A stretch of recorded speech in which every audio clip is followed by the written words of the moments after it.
আপনারা দেখতেছেন যে আমরা একটা বাঁধাকপির জমির মধ্যে এসেছি। ভাই, এই চারাগুলোর বয়স কতদিন হবে? ভাই চারাগুলোর বয়স হবে 55 দিন।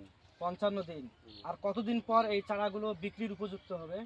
10 দিন, 10 দিন। 65 মানে এই লাগবে। চারাগুলো গাড়ার পর থেকে 51 দিন, না বীজ রোপণ করার পর থেকে 51 দিন? না, গাড়া থেকে 51 দিন। গাড়ার পর থেকে 51 দিন। হুম, যাক, 51 দিন আর 60-61 দিনে বিক্রি করবেন। হ্যাঁ।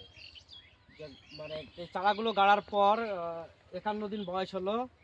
এনার কাছ থেকে জানতে পারলাম যে 60 থেকে 61 দিনের মধ্যে এই চারাগুলো বিক্রি করবে এবং এই বাঁধাকপিগুলো বিক্রি করবে। আলহামদুলিল্লাহ, আশা করা যায় এনারা এই এই জায়গা থেকে অনেক উপকৃত হবে এবং লাভবান হবে।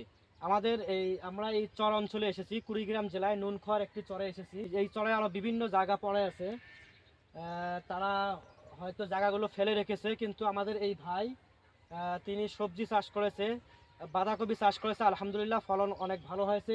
আপনারা আপনাদের বাড়ির আশেপাশে যে পরিত্যক্ত জায়গাগুলো আছে আপনারা চাষ করবেন, ইনশাআল্লাহ এর থেকে ভালো ফলন পাবেন ইনশাআল্লাহ।